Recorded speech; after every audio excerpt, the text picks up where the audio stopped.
দিও আমারে, আমার পরশমণি চাই না। বৈষ্ণব সেবার ফল কোনদিন বিফল যাবে না।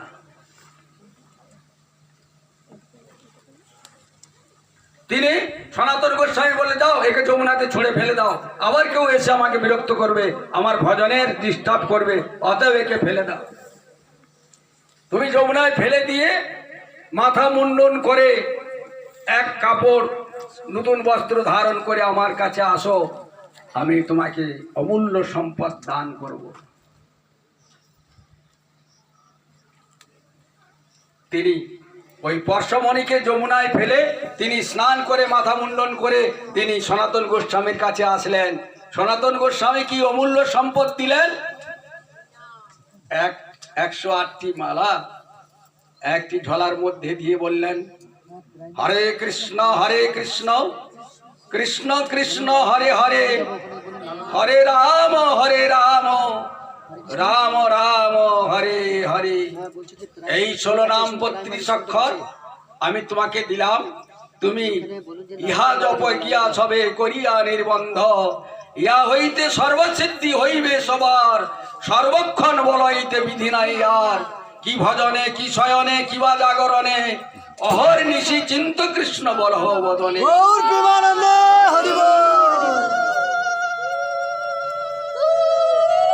তুমি এই নাম সাধু সঙ্গের দ্বারায়, সাধু সঙ্গে শুদ্ধ ভক্তের সঙ্গ করে তুমি এই মালা জপ করো একান্ত বসে। তুমি এর দ্বারায় তোমার সমস্ত দরিদ্র ঘুচে যাবে, কৃষ্ণ প্রেম পাবে। যেই ভগবানকে পেলে আর আমাদের চাওয়া পাওয়া কিছু থাকে না। অতএব আমরা সেই বংশেই জন্মগ্রহণ করেছি।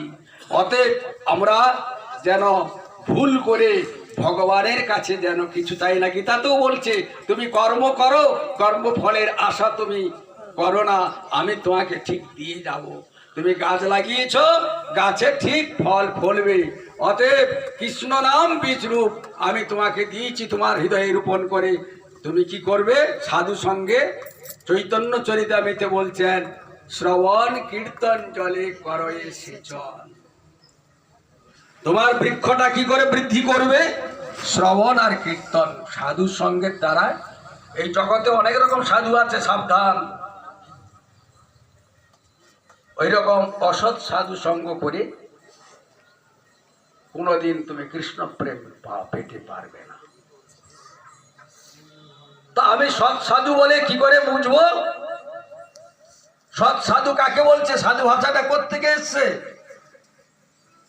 কে বলতে পারবেন?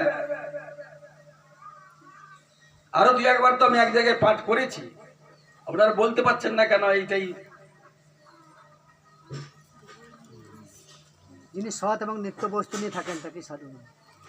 সে নিত্য বস্তুটা কে? ভগবান শ্রীকৃষ্ণ। হ্যাঁ, তাহলে একমাত্র এই জগতে সৎ হচ্ছেন ভগবান। সেই সৎ বস্তুকে যিনি আরাধনা করেন তিনি হচ্ছেন সাধু।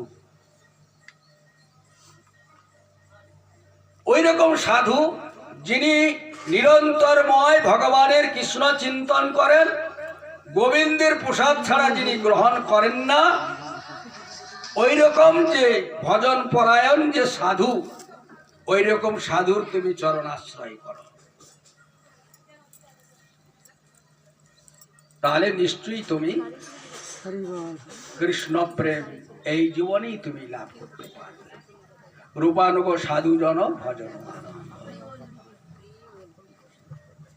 সনাতন গোস্বামী তিনি শিক্ষা দিয়ে গেলেন এই জগতে, দেখো এইভাবে তুমি সাধন করো, এইভাবে তুমি পূজা করো, এইভাবে তুমি কৃষ্ণ ভক্তি আরাধনা করো, নিশ্চয়ই তুমি ভগবানকে পাবে।